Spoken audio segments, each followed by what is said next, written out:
Welcome to the deep dive. Today, we're really focusing on travel and tech, specifically how a single tool can, make your trips way more efficient. We're looking at the Transavia mobile app. Yeah, and when you think about flying these days, it's often not the flight itself that's stressful, right? It's all the stuff around it. Totally. Finding gate info, digging up old emails, baggage rules. Exactly. It's like death by 1,000 paper cuts. And what the source material suggests is this app aims to be that integrated guide to fix all that fragmentation. Right. So our mission for you today isn't just listing features, it's understanding the, let's say, strategic edge this app gives.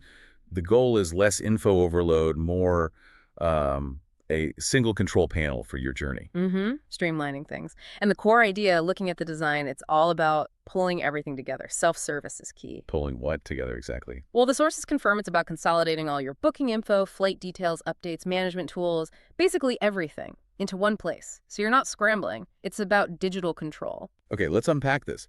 Where does that control actually start? Let's look at the foundation first. It starts, as you'd expect, with the basics. Searching and booking flights. That's your entry point. The ability to actually find and purchase tickets for Transavia's routes right there in the app. And linked directly to that is the My Transavia account. This isn't just, somewhere to keep your password. It's more like your travel ID hub. Precisely.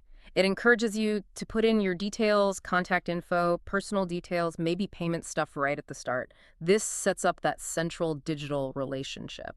But why is that single digital ID so important? Don't most airline apps have accounts? They do, but the real win here is cutting down friction later on. Think about it. If your payment info, your passport details are already there. Okay.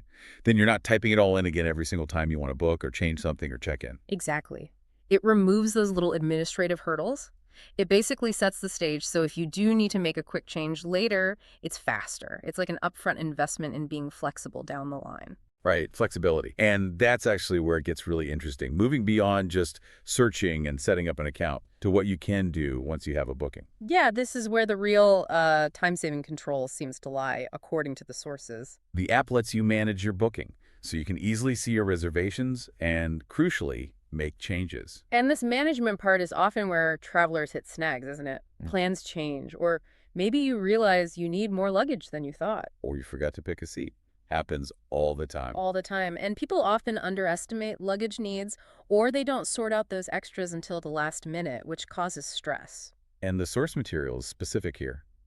It calls out high-value actions you can take yourself, like adding extra services, specifically mentioning cabin bags or hold luggage. That's a perfect example. It puts the power back in your hands and helps you avoid that nightmare scenario at the check-in desk. We've all seen it. Someone realizing their bag's too big, they haven't paid, turns into this public, stressful, and usually expensive problem right there. Exactly. But if you handle adding that luggage through the app beforehand, you save time, stress, and this is important. The sources strongly suggest it's cheaper. Doing it via the app in advance usually costs less than paying at the desk. So the app isn't just convenient, it's potentially a money saver too.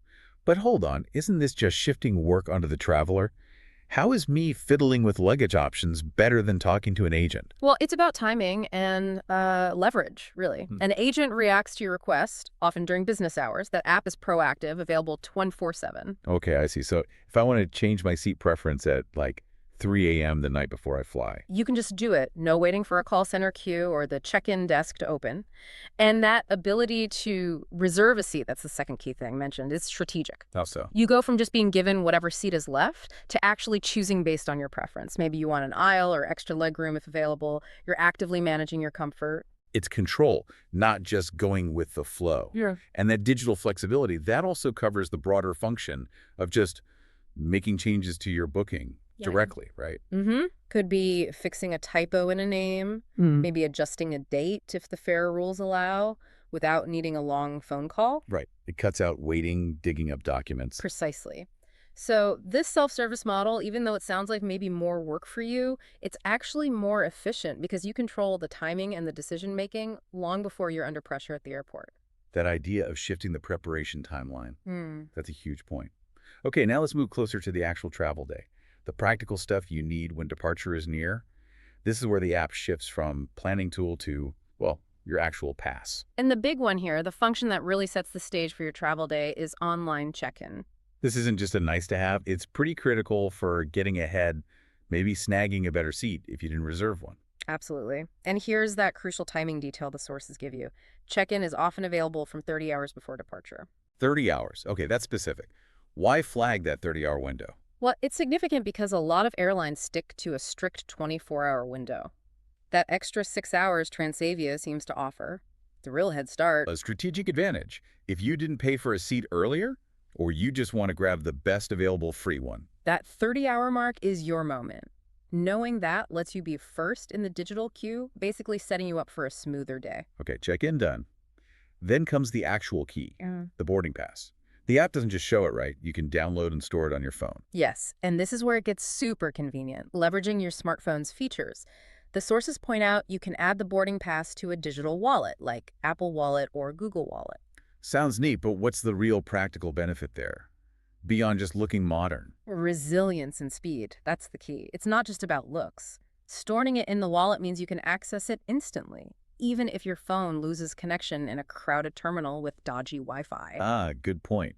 You don't need to open the Transavia app, maybe log in again, wait for it to load. None of that. It pops up ready for scanning. You get through security or the boarding gate faster than someone fumbling through emails or trying to load an app.